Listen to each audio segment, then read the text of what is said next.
nós estamos aqui agora para falar de um assunto muito importante: envelhecimento saudável, com saúde. A pessoa precisa envelhecer com saúde. Para falar sobre isso, nada melhor do que falar com a senhora Maria Inês Vasconcelos Rodrigues, ela que está desde 2023 gravando vídeos no Instagram, também no YouTube, falando a respeito do envelhecimento saudável, né? Antes de passar ao assunto, dizer quem é a senhora Maria Inês, né? E de onde ela veio, se ela é de Frutal, se não é, porque aqui em Frutal nós temos uma salada de pessoas, né? A gente sabe que ela é frutalense, mas a senhora se apresente aos nossos seguidores, né? E a gente passa então a falar a respeito desse assunto. Olá, é muito bom estar aqui. Eu sou Maria Inês Vasconcelos Rodrigues, sou frutalense. Meu pai é Washington, minha mãe é Yolanda. Tenho 6 irmãos e sou casada há 56 anos com o mesmo marido e sou mãe de 3 filhas, uma neta e 2 netos. Eu sou educadora, fui professora durante muitos anos e desde a educação infantil até o ensino superior. Sou artista plástica e eu acho que a minha vida como professora, ela contribuiu muito para o meu envelhecimento. Eu tenho 79 anos e esses 79 anos eu trabalhei durante esses 60 anos com muita dificuldade, mas com muito amor à profissão. Eu amo a minha profissão e desde criança que eu falava que queria ser professora. Então, isso contribuiu para que eu pudesse ter uma vida saudável, né, fazendo tudo que eu gosto. Quando é que a senhora teve a ideia de partir para essa missão, né, de valorizar o idoso, trazer o idoso para a realidade dele e dar a ele uma vida melhor, um envelhecimento saudável? Ou seja, desde quando a senhora começou a desenvolver essa proposta? Então, quando se fala em envelhecimento, não se fala apenas em idade. Eu com 79 anos, eu acho que muitas coisas que eu faço, não é que eu sirvo de exemplo, mas para que as pessoas possam ver que é possível fazer muita coisa acima dos 60, dos 70 e até os 80, 90, né? Então eu percebi que muitos idosos estão ainda ficando muito em casa. As famílias estão lá cuidando apenas da saúde, do físico, mas ele fica ali sem fazer nada, sem ter um compromisso social. Então, pensando nisso, eu resolvi falar sobre o envelhecimento saudável, o envelhecimento ativo, o envelhecimento onde você possa ter uma vida feliz, uma vida estruturada, uma vida com dignidade, uma vida com saúde, porque não é só cuidar também do seu físico, do seu bem-estar, mas cuidar da sua alegria, do prazer em viver. Esse prazer em viver, ele não pode acabar com a idade. Ele tem que, sim, continuar para que a gente possa ter a dignidade de viver bem, né? A pessoa que está entrando na fase próxima ao idoso, que é a partir de 60 agora, né? Ela vai se aposentar, ela vai parar, ela vai descansar. E descansar não é só pescar, não é só passear de vez em quando, né?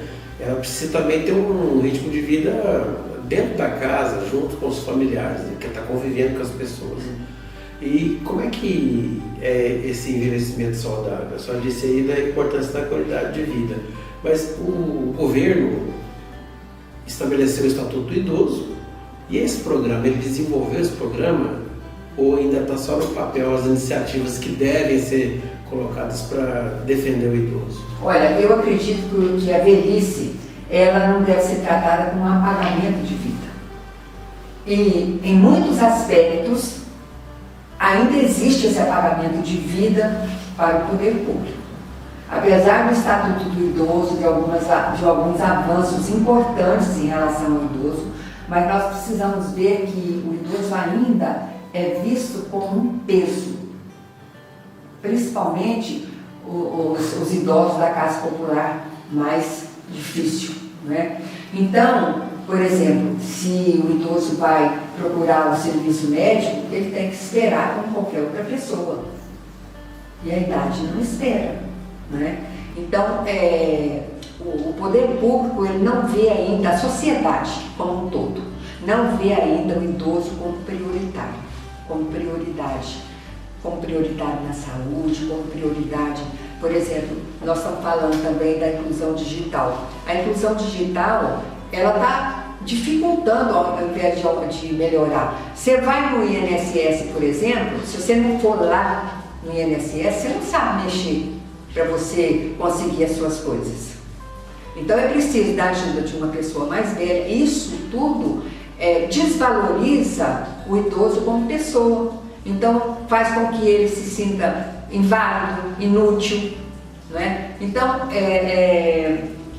esse respeito, essa proteção, esse defender o idoso ainda é pouco valorizado, e nós precisamos principalmente a família, de acompanhar esse trabalho para que possa pedir, solicitar cada vez mais o respeito e esse trabalho ao idoso, com o idoso. O idoso está hoje em dia engessado, jogado no sofá para ver televisão. Isso aí não é qualidade de vida. As famílias devem perguntar para o idoso o que ele quer fazer, mesmo que seja podar uma árvore, que as famílias não querem que ele se machuque, é claro, é uma preocupação. Mas e se ele quiser? A família deve ouvir esse idoso. Então, o histórico do idoso é muito importante ser ouvido, né? E contribuir para que essa pessoa tenha dentro de casa uma utilidade. Ele pode fazer um lanche para os netos, ele pode cuidar das plantas, ele tem uma série de coisas que dentro de casa o idoso pode fazer. Então, às vezes, esse cuidado, falar, não, ele não pode, porque ele vai cair, ele vai se machucar, sim, tem que ter esse cuidado, não é? Por exemplo, tirar os tapetes, essa coisa toda que a gente precisa fazer em casa. Mas o idoso não é uma pessoa inútil. Ele tem conhecimento, ele quer participar. Essa participação da família com a família é muito importante. E ele merece ser cuidado, ele merece ter a sua voz. Ele precisa ser ouvido, para que saiba o que é que ele gosta, o que é que ele quer fazer, quais são as atitudes que a família está tomando, que ele não gosta, não é? E para isso, a família tem que entender também. Muitas vezes o idoso também, às vezes ele acha que por ser mais velho, que ele manda, que ele tem que ser ouvido primeiro. Não é isso. A gente tem que ter cuidado, porque não é a idade que vai nos fazer conhecer tudo. Não é essa idade, mas é a convivência, é a experiência, é a nossa história que vai nos fazer ver isso. A família tem que se moldar em torno dele, porque afinal de contas todo mundo vai chegar lá. Né? Então, a família se moldando ao idoso, como que deve ser essa moldagem? Deve incluir os filhos, netos? Como é que deve ser? Como deveria ser? Como a senhora imagina que seria uma situação ideal para se desenvolver essa situação? Olha, a primeira coisa é preservar a autonomia do idoso. Preservar essa autonomia, o que ele pode fazer, o que ele quer fazer. Preservar a sua história, conhecer melhor a sua história, preservar aquilo que ele construiu. Porque às vezes o idoso constrói uma família, de repente ele fica ali parado sem ter nenhuma utilidade. Nós precisamos ser úteis. A gente não precisa viver no apagamento das luzes. Porque eu tenho 70, 80 ou 90, não quer dizer que eu estou morrendo hoje. Mas eu preciso contribuir para que essa família me respeite também, né? E é importante que as famílias se reúnam e façam com que esse idoso tenha um sentimento de pertencimento. Eu pertenço a essa família me respeita, eu respeito essa família, eu sei também o que ela quer, o que ela quer de mim, e eu sei também o que eu posso oferecer. Todos nós podemos oferecer alguma coisa de boa para alguém, principalmente dentro da nossa família, né? A gente entra aí nessa questão seguinte, duas questões que se juntam, né, se afunilam. O idoso que ele mora com a família e o idoso que quer morar sozinho. A família também tem que dar assistência a esse idoso que quer morar sozinho. Afinal de contas, é o livre-arbítrio dele. E muitas das vezes a família fala assim, o idoso que mora sozinho deve se vire. Não deve ser assim, né? Como é que a senhora vê essa situação? Então, aquele idoso que tem condição de viver sozinho, ótimo, perfeito. Mas isso não quer dizer que a família também não vai acompanhar. É preciso acompanhar, é preciso dar o apoio, é preciso dar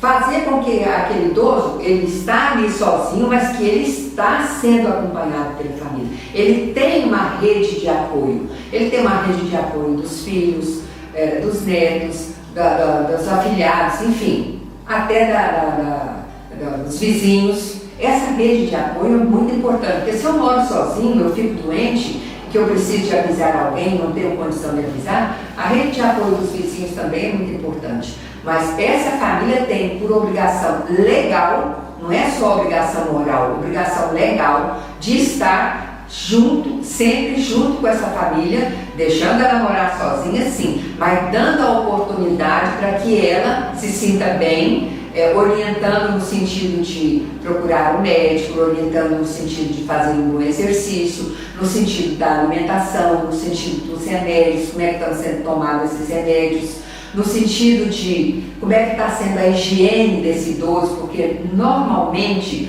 o idoso, quando ele fica lá quieto no cantinho, ele não gosta de tomar banho. Justamente. Então, é preciso que a família oriente sobre isso, converse, tenha uma conversa, um diálogo com esse idoso, para que ele possa também entender aquilo que ele não está fazendo corretamente. Os governos estabeleceram o Estatuto do Idoso, né? E muitas das medidas que são previstas lá, eles jogam para a responsabilidade dos municípios, com as prefeituras. E as prefeituras nem sempre executam de forma correta, como está lá, esses programas de apoio ao idoso, né? O que a senhora acha que a família poderia fazer nessa questão também? Olha, eu conheço alguns programas da prefeitura, eu acho que um programa da prefeitura que está sempre acompanhando os idosos da nossa cidade, sabe? Mas não é só isso, a família tem que estar presente. A família é a questão fundamental para o bem-estar moral, social e mental do idoso. A família, ela é o ponto de apoio de um idoso. Isso não quer dizer que vai fazer tudo para ele, mas estar sempre comprometido com uma vigilância, vamos dizer assim, uma vigilância entre aspas, que você não é que você vai não deixar de fazer nada, mas uma vigilância constante para que esse idoso tenha um comprometimento consigo mesmo, porque ele tem que se comprometer com ele, tem que cuidar da sua saúde, tem que cuidar do seu filho, tem que se alimentar bem. Então a família tem que estar presente, mas não com implicâncias, porque aí fica um jogo de empurra que às vezes o idoso é mais ranzinza, né? E não tem muita paciência com os filhos ou netos. A mesma coisa acontece com isso. O que acontece? É o diálogo. Não adianta falar que não existe não tem outra coisa a não ser uma conversa franca, uma conversa de entendimento, uma conversa que você vai entender e respeitar as questões ideológicas de cada um, dos jovens e dos mais velhos, né? A questão da família. Família, se existe uma família, quem construiu? Está lá o idoso que construiu a família. Quem construiu a família jovem é filho de alguém que está chegando na idade, né? De 60 anos, que é considerado agora o idoso. A família não existiria sem ser o idoso, sem ele. Então, por isso, cadê a responsabilidade? Né? É a responsabilidade legal que existe. Então, hoje você sabe que se você abandona um idoso, você pode ser até preso, né? Por os filhos e tal. Então, essa educação, isso aí cabe também aos pais fazer com que os filhos, as crianças, desde jovens, desde criança, respeitem o idoso. Como é que você vê a responsabilidade das famílias atualmente? Está tendo essa responsabilidade de perguntar para o idoso o que ele precisa, o que ele quer, para a vida dele e como adaptar essa necessidade para a rotina familiar? Bom, primeiro que cuidar não é mandar, né? É apoiar com respeito. E uma ajuda verdadeira, ela vai preservar a autonomia do idoso, não é? E quando o idoso precisa de apoio, ele deve ser incluído nas decisões, ouvir o que esse idoso precisa. Não é a família que vai decidir tudo. Isso é uma obrigação legal. Legal e moral também, não é? Ouvir o que o idoso precisa, decidir junto com ele. E outra coisa, com muita transparência e confiança. O idoso precisa ter confiança nos seus familiares. E é preciso que haja transparência. Vamos fazer isso? O que o senhor acha? No caso de uma doença, no caso de uma viagem, no caso de uma mudança, o que ele acha, o que ele vai se sentir melhor. Então, esse cuidar não é, não, eu tenho meu avô lá, eu que mando nele, ele que vai fazer isso, não. Cuidar não é mandar, cuidar é agir com respeito. A família tem que respeitar as ideias do idoso. Desde que ele, é claro, não esteja doente, não esteja com algum problema mental. Então isso é diferente. Mas esse cuidado é muito importante, respeitando o que o idoso pensa. Esse respeito deve ser recíproco também. Claro, O idoso deve se esforçar para saber que não é ele que está no controle, mas também ele faz parte do controle. A gente é como um filho, é como um sobrinho, é como qualquer pessoa, um neto, que faz parte da família, né? Ele não tem controle total da família e nem a família tem controle total dele, né? É uma comunidade onde a gente tem que viver pacificamente com o diálogo. O equilíbrio é o mais próximo da perfeição. É o mais próximo, é verdade. E a gente vai tocar agora num ponto bastante delicado. Se chama violência financeira contra o aposentado, contra o idoso. Isso existe aqui em Frutal e certamente existe em todas as cidades das pessoas que estão nos assistindo, inclusive até fora do país. Existe isso aí e não pode ser negado.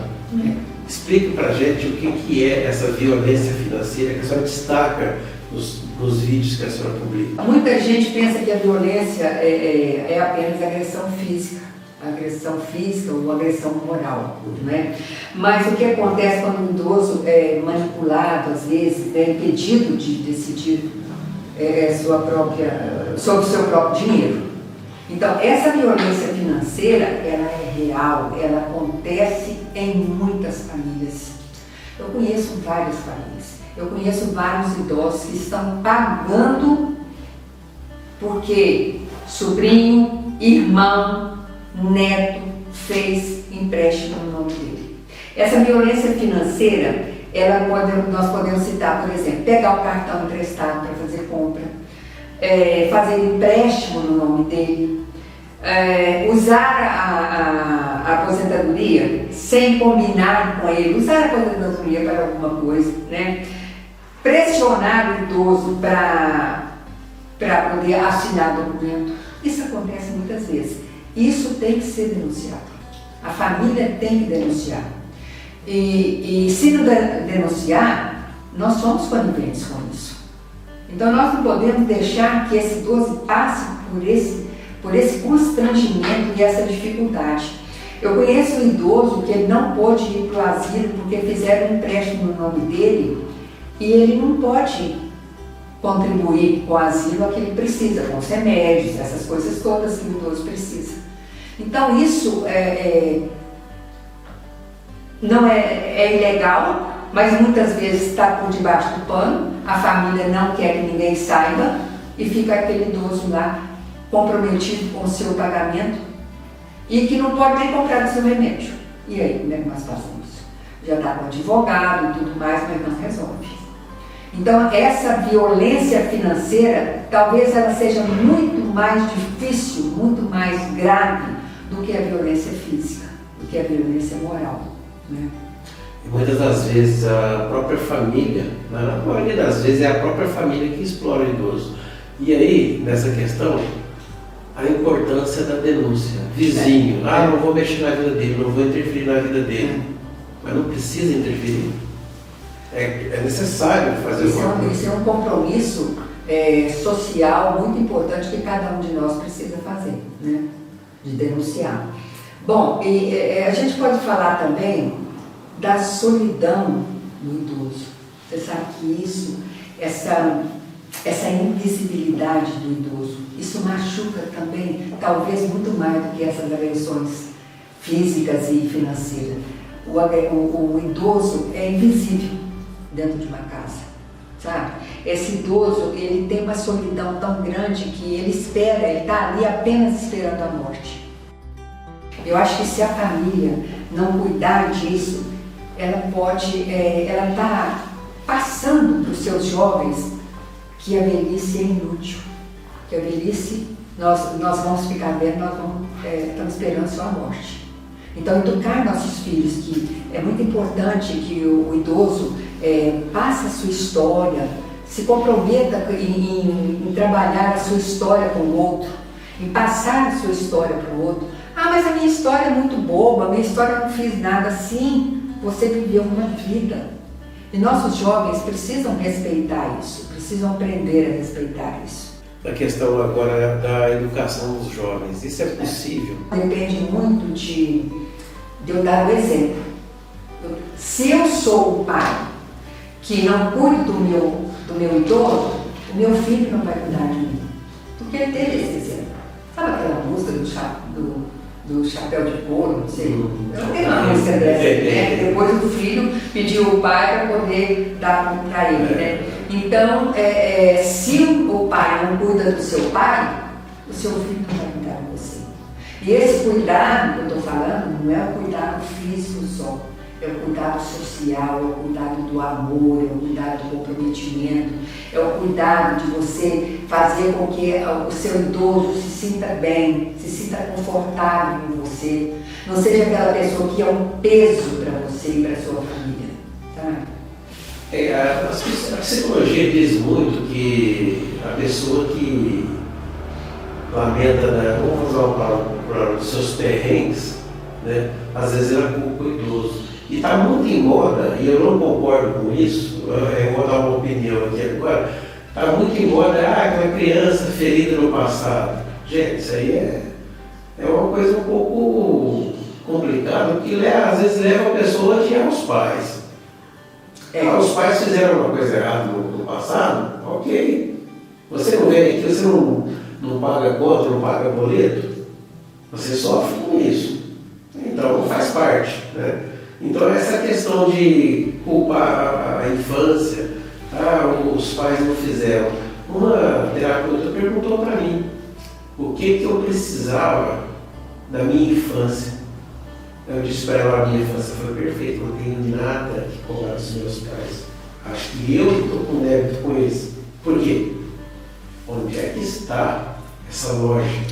A criança ferida, todo mundo se fere. Não, nós não temos uma cartilha para educar, não é? A gente não tem cartilha, nós vamos educando nossos filhos à medida que a gente vai aprendendo, é com eles que a gente aprende a educar. Muitas vezes nós falhamos, sim. Quando vem os netos, eu costumo brincar que eu devia ter sido a avó primeiro para depois ter sido mãe, porque eu tenho muito mais possibilidades de educar os meus netos, vamos dizer assim, porque isso não cabe a mim também, mas sim aos pais, né? Mas possibilidades de entendimento, de comprometimento com eles, de paciência, que eu não tive, entendeu? Na educação das minhas meninas. Então, cabe aos pais irem educando à medida que vão aprendendo também sobre educação, né? E isso não é fácil, mas a gente erra sim. Mas não é porque a gente erra que lá na frente nós vamos ser crucificados. Cada um tem que refazer a sua vida sim, cada um tem que fazer com que seja amado, você seja amado pelos seus pais também, né? Eu tive uma família que tinha muita expressão teatro vó. Eu adoro isso. Eu também. Porque é uma questão que dá valor. Né? Não vou ficar falando aqui de mim, mas no geral as famílias não dão esse valor ao idoso. Nesse caso, quando a família não valoriza, o próprio idoso pode se dar esse valor, ele tem o direito de dizer, digamos assim, de se revelar. Não, ele tem o direito, não, ele precisa fazer isso. Com delicadeza, com amor, mas não precisa. Com firmeza. Eu acho. Eu acho que quando você está sendo desrespeitado, você tem que falar que você está sendo desrespeitado e que você exige respeito. Afinal de contas, se você respeita o filho te respeita. Claro. Eu acho que essa educação, os avós têm sim que contribuir com esse tipo de educação.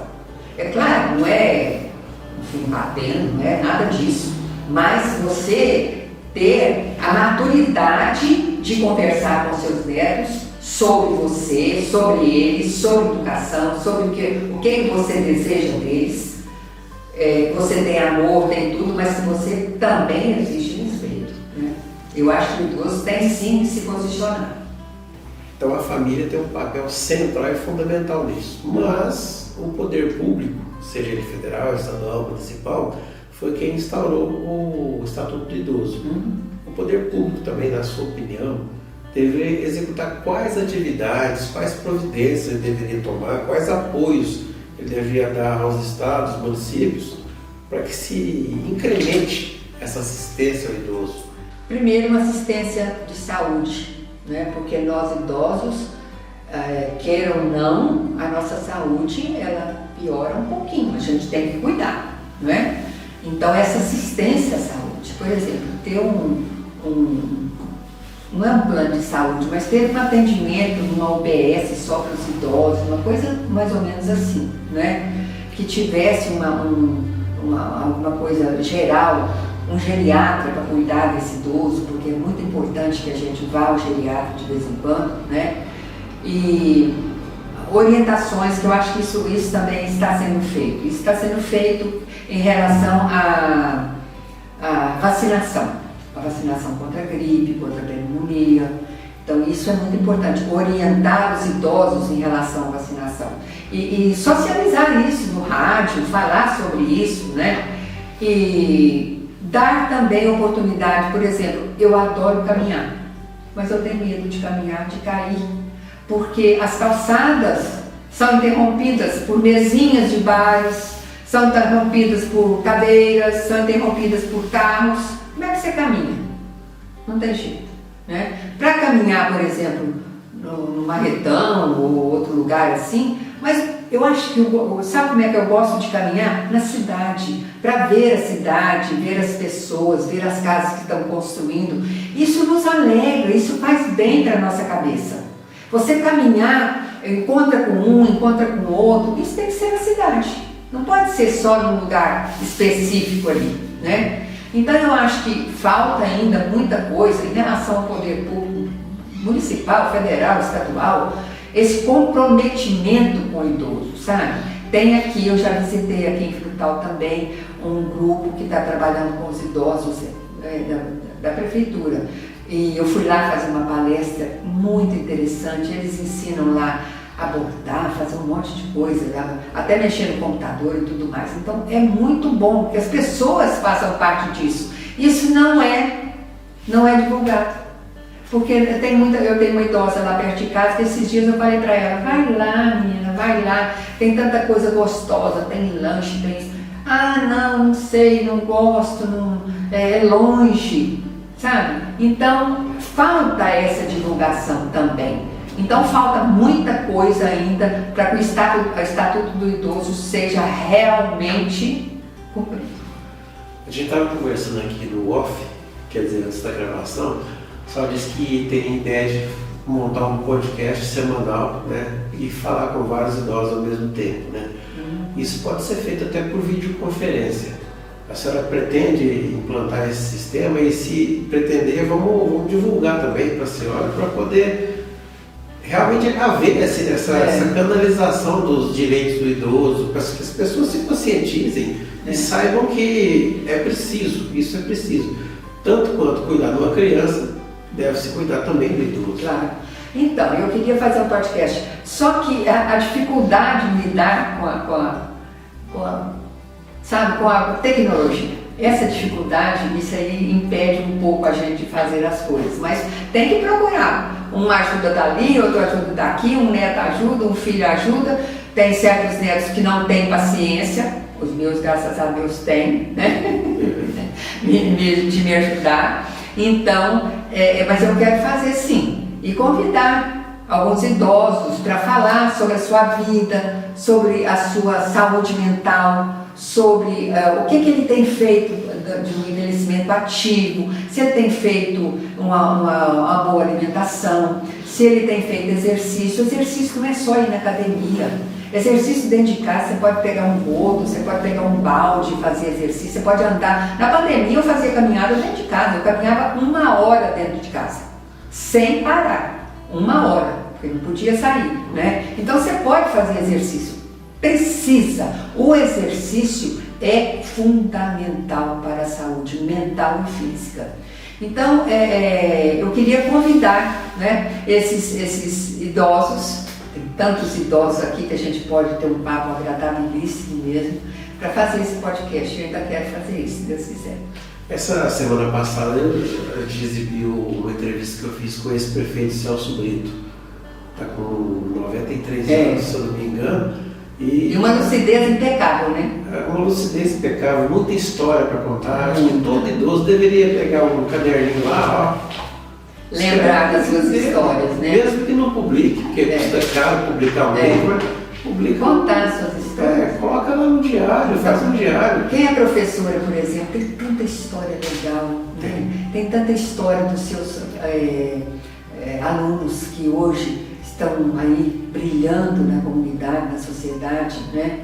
Então eu acho que vale a pena conhecer as histórias dos nossos idosos. E nessa questão aí de se divulgar o idoso, né? A gente deve tomar quais passos, na opinião da senhora? A senhora pretende, já tomou iniciativa já grava por Instagram, depois a gente vai colocar aqui na descrição desse vídeo o Instagram da senhora para as pessoas terem mais acesso, né? Vamos lá, dá uma olhadinha lá. Avalie as ideias dela, não concorda? Fala com ela. Isso. A gente está aqui para isso. Mas é exatamente por isso que eu divulgo, porque é exatamente para ter o debate do que você pensa sobre a idade. Porque envelhecer, gente, vocês já estão começando a envelhecer, vocês são jovens, mas já estão envelhecendo. Então, envelhecer, você tem que começar a envelhecer bem, com saúde, com uma mente boa, trabalhando, desde a partir dos 30, 20 e poucos, 30 anos, você já tem que começar a fazer exercício, parar de fumar, ter uma alimentação saudável, né? Fazer uma boa leitura, o quanto é importante você ler, você exercitar o cérebro. E está provado também que a pessoa escrevendo, ela exercita o cérebro demais. Então, escreve alguma coisa, escreve bobagem, escreve seu nome, escreve, sei lá, escreve alguma coisa, escreve a sua história, não é? Então, nós temos que lembrar que envelhecer não é sobrar. É isso que nós temos que lembrar. É acrescentar. É continuar vivendo, é acrescentar. Envelhecer não pode apagar a sua identidade. O envelhecimento não pode apagar a sua história. O envelhecimento também, ele tem que ser bom se você tem uma atividade social. Essa atividade social, ela pode ser, como eu te falei, vai para o calçadão, vai passear, vai ver as vitrines, né? Vai participar de uma reunião, vai fazer parte de um encontro qualquer, vai fazer parte de um grupo de jovens. Ah, mas grupo de jovens? Sim, por que não? E eles aceitam muito bem. E tem aquela questão, quem é esperto sabe, o jovem que ouve o idoso, ele é mais bem sucedido. Não é? A gente não quer impor ideias, a gente quer mostrar aquilo que foi bom para nós, para que ele possa fazer também. E ver se serve para ele, se não servir, está tudo bem. Não é? Está tudo bem, está tudo Aquela ótimo. Coisa, né?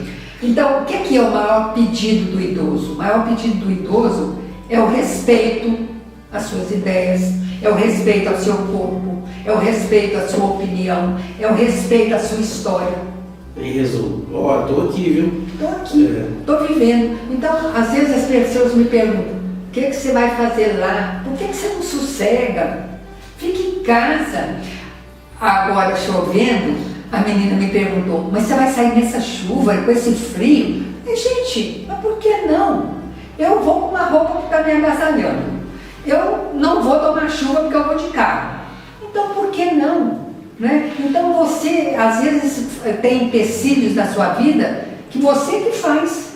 Na questão financeira do idoso, não precisa ter dinheiro demais, ou sobrando, porque nunca sobra, para se viver feliz. Uma caminhada custa o quê? Que é isso, gente? Uma garrafa de água, né? Só aquelas pessoas muito ricas, mas hoje nós não temos nem classe média mais, né? Nós estamos no Brasil. Então ninguém hoje tem dinheiro sobrando. Então a gente vive sim, a gente vive com a economia, tentando viver bem, ter uma boa saúde, ter uma boa alimentação. Mas para isso, o dinheiro é importante? Sim. A nossa aposentadoria é ruim? É. Mas nós podemos fazer muita coisa que não precisa de dinheiro. Essa relação com as outras pessoas, fazer amigos, amizade é uma coisa importantíssima na vida do idoso. Você sair com uma amiga para tomar um café, sair com um amigo para bater um papo, né? Vai tomar um cafezinho, vai tomar um lanchinho, vai passear à noite naquela praça tão linda, tão gostosa que nós temos. Vamos lá na praça, vamos sentar ali, vamos bater um papo com um amigo, vamos jogar carta, vamos fazer aquilo que você gosta, que você quer. O mais importante é não ser tratado como incapaz e como incompetente. Parafraseando aquela música do Raul Seixas, né? É não ficar parado, sentado com a boca cheia de dentes esperando a morte chegar. Ela vai chegar, vai chegar para que eu vier. E quando ela vier, fala, ó, chega essa foice para lá que eu quero mais um tempo aqui. Como é que eu vou ter mais esse tempo? É com saúde, não é? É claro. Então, para evitar doenças como Alzheimer, doenças degenerativas, que se chamam, o que é necessário? É um exercício cerebral. Ler? Ler, pintar, no meu caso, que outras pessoas também podem pintar. Fazer o que gosta. Fazer o que gosta. Se for pescar, vai mexer com planta, ir pescar, fazer o seu crochê, ver o seu telefone, mas não deixar só o telefone, ver um bom filme na televisão. Sim. Então, às vezes eu deixo até de ver um bom filme por causa da pintura, porque a pintura me absorve muito. E é uma coisa que eu amo, que me distrai, que me faz bem, que me dá alegria, que me dá prazer. A pintura para o idoso é um remédio.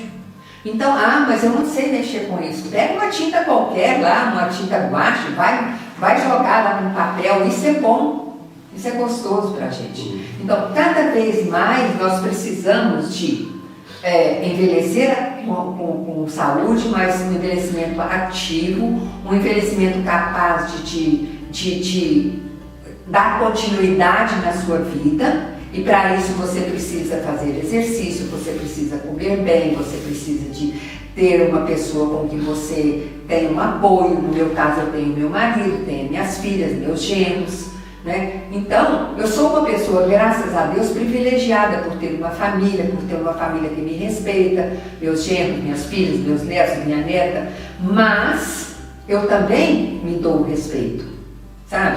Então, é preciso que você se comprometa com a sua família para que ela se comprometa com você.